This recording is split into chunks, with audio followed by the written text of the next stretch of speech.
Alfie, you really should think about getting back into acting. We could do something together. I'll give it some heavy thought. Okay. Renee. Ooh, Renee. I love Renee. God, I haven't seen Renee in a long time.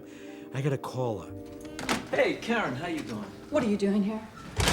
Listen, I want to come by and apologize for breaking in the way I did last night. So let me get this straight. You broke in again to apologize for breaking in before?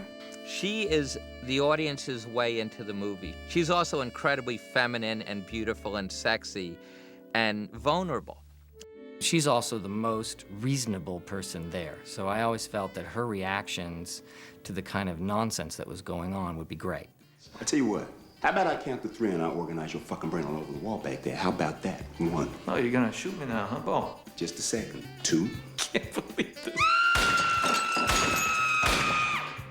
She's a screamer. She knows how to scream. She knows how to, like, you know, use her body, use that sort of sex appeal, although you don't really see that in the movie, because what you see is how Karen really is. You had a bad day, huh? I spent all day crawling out of a grave. The director said I was incapable of reaching the emotional core of the character. What? Well, obviously he didn't see you in Bride of the Mutant. You saw that one? When you turn to the camera and you say to the alien mother that her time on Earth is finished, Joan Crawford, on her best day, wished that she had had in her day the emotion, the intensity that you had in that scene. There were different ways to play her. At first I thought, let me play her a little kooky and a little dumb, you know, which could be fun. And I had a whole thing worked out for that, and Barry really didn't want her that way. He wanted her very straight shooter, very sarcastic, really knows what's happening, and that's how the way he chose. Both would have worked, but maybe this is the better way, I'm not sure. Like everyone else, she wants to reinvent herself, and she's tired of being this sort of scream queen, and so she says, maybe there's a way I can get out of my own life, start something new, and there's just something about this guy that intrigues me. Listen, I'm gonna make a deal with him. Oh, good. You found a character you like for yourself? No, I don't want to act in it. I want to produce it, especially if I help him get Martin. Well, hey, that's fair, huh? Yeah. So what do you get out of it? Is that why you came down here to ask me that? I want to know. I think before Chili came into the picture, she said, I got to get out of this business. At a certain point, she just can't do it any longer, and I know that. I came to that place with modeling. I cannot do this 1 minute longer. And they don't want me anyway, so let me just get out. You know, it was so good. There was a time when I said, that's it for me. I'm not gonna model, I can't do this. Oh God, that felt so good. Chili comes along, he's got an idea. I think he inspires her in certain ways. You thought of a title yet? I'm still working on that one. I'm still getting the visual fabric together. Yeah. But I have added to it. Yeah, there's a girl in it now. Really? Mm-hmm. She looks a lot like you. Oh.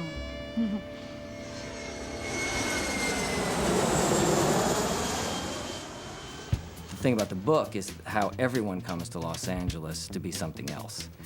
Not just the mobsters, but the coke dealer, the chauffeur. Everyone wants to be in the movie business. The wife of the screenwriter, the trainer, the shrink, they're all trying to get in and attach themselves to a screenplay. And a script becomes a hot property, just like a truckload of cigarettes becomes hot property, and I thought that was really funny. This is good. This Mr. Lovejoy, that needs a better ending, but yes, I can see why Harry wants to do it. For me, one of the best scenes in both the book and the movie is between Delroy Lindo and John Travolta, both gangsters, sitting there in Gene Hackman's office late one night discussing how to write a screenplay. You know what I'm thinking? Why don't you and I, we sit down, we write the script over where it needs it. You could write one of these.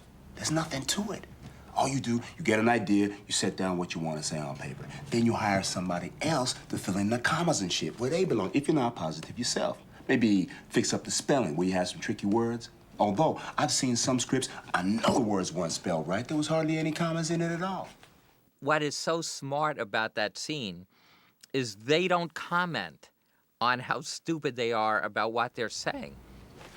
All right, you get to the end. You write in, fade out. You're done. That's it. That's it. That's all there is to it. Then what the fuck do I need you for? I've had that discussion with studios over and over again. You know, it's not that far removed from reality. It's kind of funny in this script is that everybody's trying to change themselves. Everybody's trying to move from what they in fact are to become something else. And Bo Catlett is no exception. Here's the thing, Bear. I want to produce movies. I mean, what's the point of living in LA unless you're in the movie business? And I mean high up in it. And that's the reason why Harry's going to produce this Mr. Lovejoy with me, not Chili Palmer. Barry wanted all of us to speak very quickly, to speak the lines very, very quickly. That takes time to do that with any kind of facility and deal with the realities of the scene. For instance, when we first started filming, we were at the airport. The scene between myself and Yayo, the young drug courier. There were things happening between the actor playing Yayo and myself where I wanted to ad-lib, you know, based on what was happening. Barry didn't want that. And so, you know, one had to adjust. Now, be looking. What's your name? Yayo Portillo. All right, Yayo, you know he's it. Just forget about him. I'm gonna get up. As soon as I'm gone, you sit down in the same seat I'm in. You feel something under your ass that's a key to a lockup where your $500,000 is. Along with some product we're returning. Powder's been stepped on so many times it's baby food. Hey, you're supposed to give me the money yourself. Try to be cool, Yahoo. You do it just how I told you, and you have a safe trip home. One thing I had to be really careful of in adapting the novel was making sure no one was winking, because they're really funny people, but they're being deadly serious most of the time. Oh, for Christ's sake. A lot of the comedy in the film is broader than the comedy in the script, and it actually works really well. Momo has a heart attack in the beginning of the script, just like he does in the movie, but the way Barry shot it is much funnier than the way it is in the script, and works, in fact, better. The same thing when Ray Barboni is shot when he walks into the barber shop. All of that's there in the script, the punch in the nose, all of that's there, but it's broader in the film and actually, I think, works better. My nose, you bit my fingernail. Most of the new stuff in terms of story keys off of Ray Barboni. He was actually scarier in some ways in the book, which was great, but he didn't fit the tone the way the movie was taking shape. There was a subtle tone shift that was happening as I was writing the film, and so I had to find a way to just make him dumber and funnier. Now listen to me, Jimmy. You gotta do something about this guy, man. He's running like a buck. And he's got no fucking respect for none of us. He's got no respect for you. Do you understand? Ray Barboni's an entrepreneur, very misunderstood. Actually, the only person in the movie who is honest and knows what he is and is not trying to be something else. He doesn't try to be ha-ha funny. At least I hope it doesn't come off that way. He's just being himself. Baby, I want us to be friends. I really do. And we all know that friends don't hit each other. In this picture, there's a lot of humor, but his humor is that he doesn't think he's funny. Kind of reminds me of my dad, how my father was. You know, when he tried to be funny, he wasn't, but when he was himself, he was a pretty funny guy. Let me explain something to you. Bobo is dead, which means that everything he had now belongs to Jimmy Cap, including you, which also means that when I speak for Jimmy. E.g., from now on, you start showing me the proper fucking respect. He's always talking about this respect that he should get, and as a character, he does believe that code. And he was wronged. I mean, he feels he was wronged, you know. I think he's right. Who is it?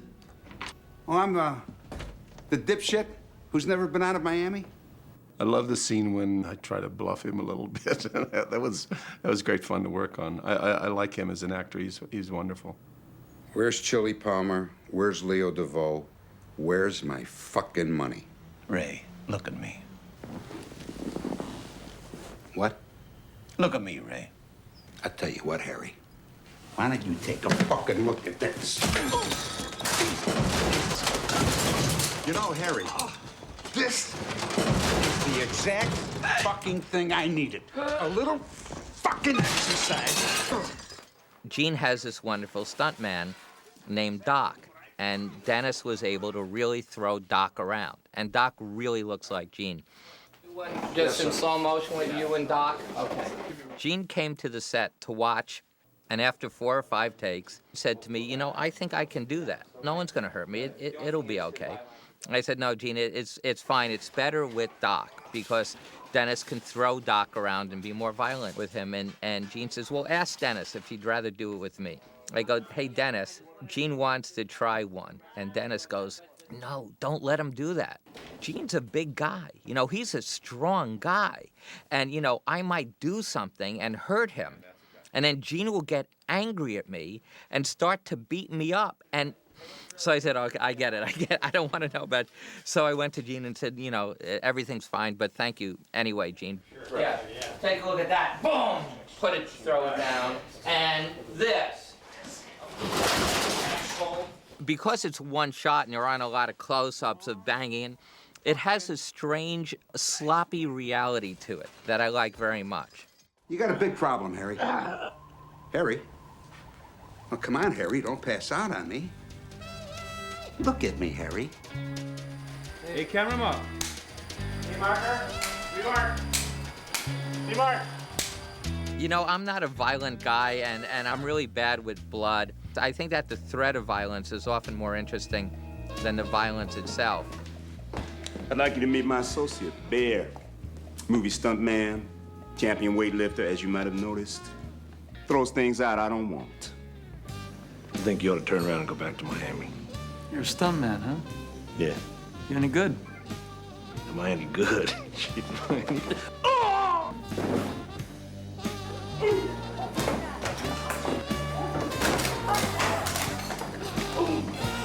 Hot.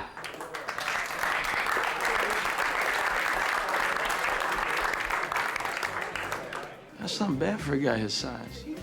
It's so cool that Gandolfini is now, you know, Tony Soprano. We got to Gandolfini early, and it was an interesting thing that happened with Gandolfini. He really wanted to play his character with a North Carolina accent. I don't work for you no more. I just came down here to tell you right to your face so we got no misunderstanding. There, you meet me back here at midnight.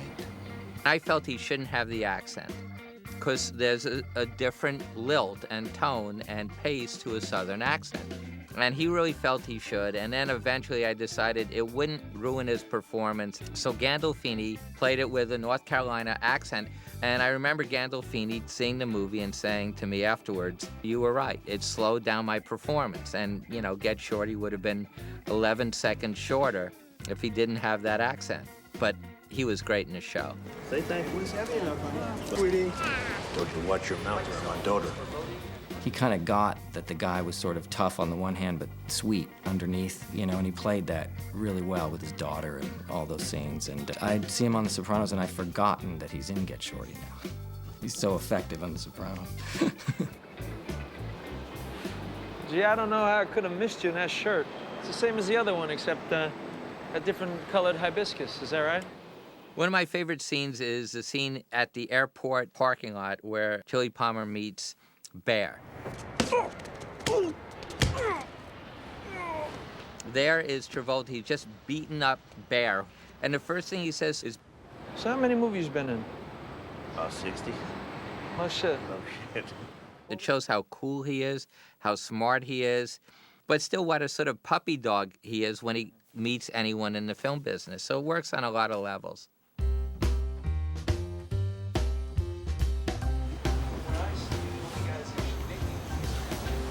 Cut. Before I was a film director, I was a cinematographer. I shot many movies for the Coen brothers and Rob Reiner and Penny Marshall, and I was sort of known as a little bit of a visual stylist. Barry was perfect for Get Shorty. Barry's very, very conscious of like hip, kind of slick angles that are crisp and colorful and succinct and precise and telling. Things like with the cab and all the stuff that he did, the way he shot, even interiors in the hotel room with David, all that stuff. Very, very classy, wonderful photography that tells a story. Oh, my Leo! Oh, my Leo! I looked at the careers of other cameramen who became directors, and very few of them had succeeded as directors. And I tried to figure out why. And one of the reasons, I think, is because in every case they took their camera operator, who is the person who works right under them, and made them the cameraman, which meant they weren't willing to give up the camera. They were nervous working with the other parts of the movie, which are actors and script. So I felt that if I was going to succeed as a director, I had to take the camera away from myself. So I like really strong cameramen that force me away from the camera. When it came to Get Shorty, I felt that we needed to stylize the show, and so we did a lot of interesting things with the camera, especially in transition scenes. But I didn't believe in Steadicam. I don't like Steadicam at all. I prefer putting the camera on a dolly. However, there's one truly great Steadicam operator, and that's Steve St. John. Because we had Steve, I was able to do things that I normally would not do with a Steadicam, because Steven can really make it feel like a dolly and makes the moves very specific. Agent Curtis, Drug Enforcement. These are Agents Dunbar and Morgan. Would you come with us, please? Often with Steadicam, it feels unspecific and sort of discovering where the shot is. And I'm a guy who says, here's where I want you to look. Here's what the shot is. And because I knew we had Steven as a Steadicam operator, we were able to do some stuff I would not normally have done. Barbone, not Barbone, okay? You want to go to the hotel first, Mr. Escobar? I want to get my fucking money. Hi.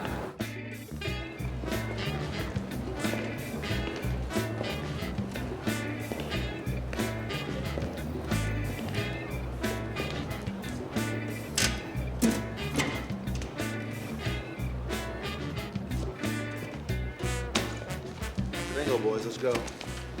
At the very end of the movie, we have Harvey Keitel. Fuck you, fuckball. Damn! Cut! I am pushing the right You're button. not pushing the right I'm button. pushing the That right thing button. will fall on the Every floor, take, but I'm it's all pushing the right. right button. And we had Penny Marshall. Penny, who agreed to play the director in the last scene. I remember, God love her, Penny called me up and said, all right, I'm going to do it, but I just want you to know I'm doing it for Danny and not you. I said, that's fine, Pen. The interesting thing about Get Shorty, I thought, was that there were so many different kinds of actors in the piece, and yet it had a kind of a cohesive feel to it, and that comes from the director, obviously. You could see what a sensitive man he is, and what a really terrific director. I loved the fact that he had this vision of this movie and was able to communicate that to this strange group of people. This was one of those that from very early cut on, I enjoyed watching it. I had fun watching the movie. I was worried because we were all having such a good time that it was going to be one of those things where we're all laughing and patting ourselves on the back and no one else was going to really care.